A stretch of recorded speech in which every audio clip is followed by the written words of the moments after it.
some anime shows be having sex scenes in there and people think it's porn. They was fighting and next thing you know, it was, I said, they didn't know what's going on. You want them to make their own pornographic film? Yes. He who hath not beat his meat cast the first stone. If you're not able to get your kids to school on time because you gotta, beat your meat. Dad, I'm late for school. Hold on. Just give me a second. I'm just missed my second time today. What up, y'all? Welcome to Dear Kev on Stage with your boy Kev on Stage and my amazing co-host for today, Spicy Mari, your relationship expert, magnetic matchmaker, founder of the Spicy Life relationship consulting firm. And together, we're gonna give you the best and the worst advice on the internet regarding your relationship. Today's question, are you ready, Mari? I stay ready. All right, I caught my husband of 10 years masturbating to hentai. If you don't know what hentai is, people of the world, I'm up on this. It's like anime sex. It's the little cartoons. Okay. The little cartoon girls be having sex with the little cartoon men. I know about that. I don't watch it, but I know what it is. How do we know? People been telling me because I've been watching anime. Shout out Attack on Titan. That's not even the worst part. As I entered the room, he just stared at me in silence, dick in hand. It's now been 5 days and we still haven't talked about it. He's just acting like it didn't happen. What should I do? What do you mean? It didn't happen. What are you talking about? He was checking himself for lumps and aberrations. All right? The computer just you don't understand. Some anime shows be having sex scenes in there and people think it's porn. Because I noticed I was watching an anime show on a plane one time and it was just fighting. They was fighting and next thing you know, it was, I said, they didn't know what's going on. And then somebody told me that sometimes happens. She is a mistaken person. She thought it was hentai porn, but it just probably was just Blue Eye Samurai because they got some scenes in there. One time he put the mask was the nose of the mask was a dildo, and he had the woman put the dildo in his butt. But he was a powerful man, but I think he just like S&M dominatrix. So I'm telling you, there's a lot of details for someone who hasn't seen it. I seen that episode, but that was on the regular television program. That wasn't on the hentai. That was just on episode 6 or 7. So what I'm telling you is it didn't happen. You're mistaken. He just hold his peen. Men hold their peen sometimes for comfort. The same way you like rub your knee when you're getting tired.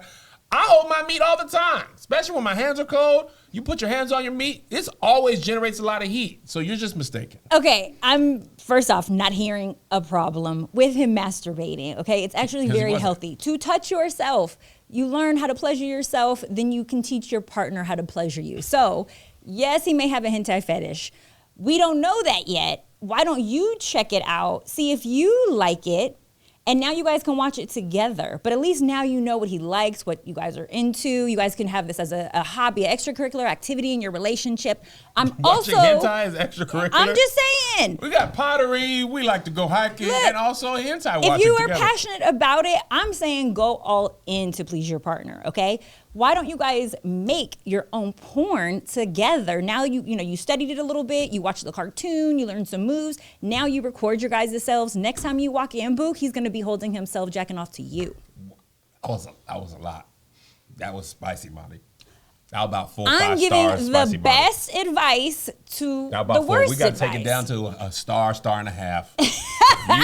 He done went from getting caught to you want them to make their own pornographic film? Yes. Pornographic film? If you trust him and you guys are in a relationship, this is perfectly healthy. Make sure that no copies are sent out, right? You hold on to the copy. But I'm just saying that this isn't something that's wrong and that he should feel shamed about. And if he's denying it and you guys are lying and acting like it didn't happen, there's always going to be that awkward tension. I would rather you address the elephant in the room. You can act like things didn't happen in your marriage all the time.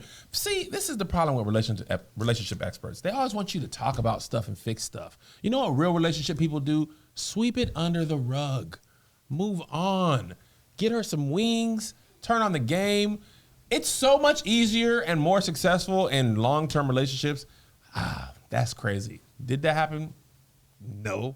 We both acknowledge with our eyes that we know what happened, and then we both move on, and we just act like it didn't happen. That's how you go from 10 to 15 years to 20. Do not listen to this. You leave it alone. There's so much room left to interpretation. Like, you want to know when he fell in love with this. You want to find out like what drives it. Why is he passionate about it? You want to find out more about this. The more that he knows that you're into it, he may even wean himself off of it because now you're passionate about it, or get more into it. And now you guys have this crazy exciting thing. You guys can go to the Comic-Con fairs of hentai. Like, you guys can totally make this a thing in your relationship. But what Kevin's telling you to do is end up on that 50% of divorce scale, 100% where together. they keep secrets and lies and pretend like stuff didn't happen. Guys, you need a little bit of secrets and lies. It can't be all truth. You need to lie to her, and she needs to lie to you. That's healthy. But our scale of like lying is very different, right? It's one thing to be like, do I look fat in this outfit? And you be like, baby, you look good. That's not a lie. I do look good, but I also look fat. I'm talking about, I didn't see you. My eyes were closed. I've never seen you in my life. Like, that's like a bold-faced lie, okay? I want you guys to be honest and practice honesty so that you can feel comfortable with each other. The only thing that his wife should be concerned with is if there's multiple offenses and it's borderline addiction, right? So if like they can't have a conversation or separate into different rooms without her coming back and hentai being back on, he may need help. I thought you were gone. You got that doggone hentai again. I was sick of you. I just tricked you. I went downstairs and turned the garage open and closed. Yeah, just want to see if you was on that hentai. Every time I leave the house, you on that hentai.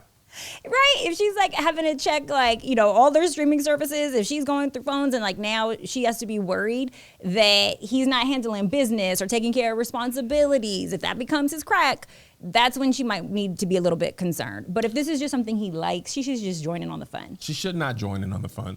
You can't just join in on your person's fun, because then when you be in it, be like, okay, people like some stuff by themselves, not hentai, just like certain things. You just be like, and then you want to watch and you ask some questions and you can't finish the movie. Then it's like, girl, I can't be telling you, and I'm trying to figure it out. You want to watch my anime and subs too, and I got to listen to you and watch and read. It's too much. Also, I have a question for you. Yes. Unrelated to anything I just said.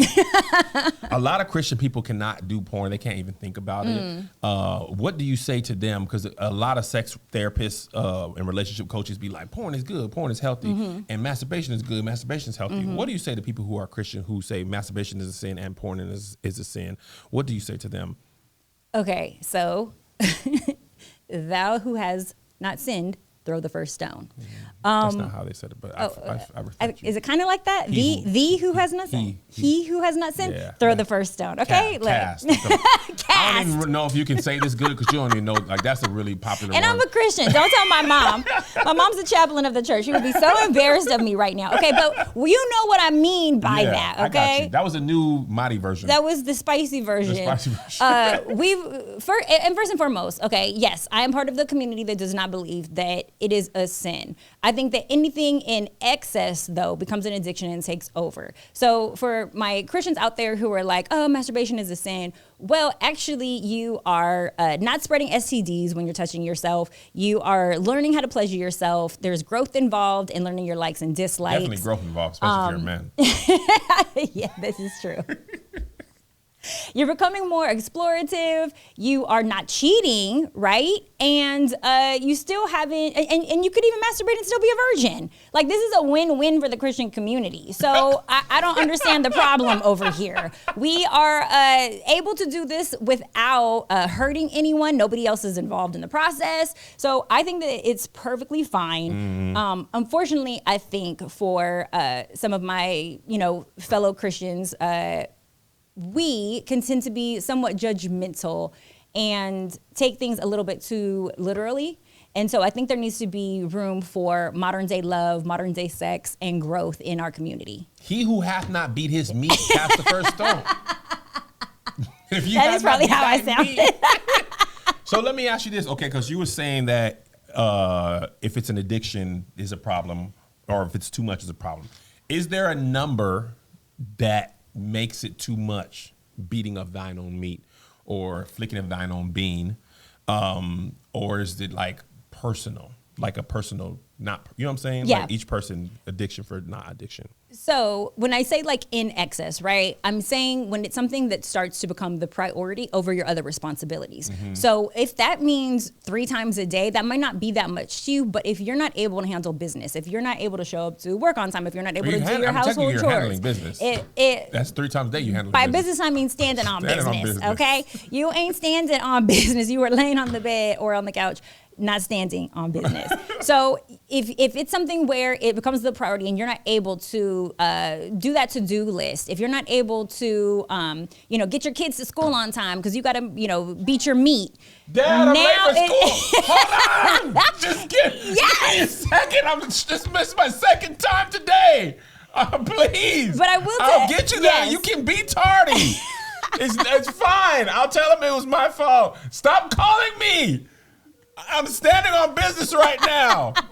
Please give me a second. Here's another area where it hurts the relationship. So yes, your family will be affected, but if you're doing an excess, you'll also find that you're not as pleasurable of a lover, right? Oh, I've heard that. Because you are essentially wasting not just your seed, but there's a certain amount of testosterone that you have in the day. And so if you're exerting yourself, whether it be, maybe you hit the gym and then you beat your meat 3 times that day, you're not going to be able to get it up and perform the best for your partner. So if you at the gym and you usually can do 215, but you beat your meat 3 times, and 215 feels like 1,000. You stop beating that meat, you could be up here in this gym with you playing around. Yes. You ain't got no testosterone. That's why boxers don't be beating their meat or having sex before big fights, because they need all their testosterone. Ooh, and let me tell you about this. So if you're with your partner and you guys are trying to even like procreate, right? You're ready to get busy and try to have a baby. You want to preserve some of that energy, some of that semen, so that you can perform not just in the pleasure sense, but also so that you can have enough sperm to impregnate her. You don't want to waste it. That's actually very valuable. And within the Black community, we actually don't donate to enough sperm banks. So you're actually wasting gold right there when you do that. Liquid gold. Liquid gold. Seed. All right, you guys heard it here first. What Mari wants you to do is lie to your lover and don't tell them the truth. Brush it under the rug and you'll be fine. Just a little bit of lies makes a relationship go the long way. This has been Dear Kev on Stage. Thank you for your submissions, and we'll see you next time. Let's pray for Kevin. Peace. So we brought Dear Kev back for Patreon. I decided to give you this clip so you know what you're missing out on. There's already 3 or 4 episodes on there, but I said, let me give you a good, healthy clip. A good clip to know what you're missing out on. And that's what that is. I hope you enjoyed it. If you want more, it's on Patreon for you to watch. We got 3 or 4 episodes up on there. If you don't want more, then that's your choice as well. You can make that decision between you and God. But I'm gonna keep on marketing to you. Oh yeah, I am.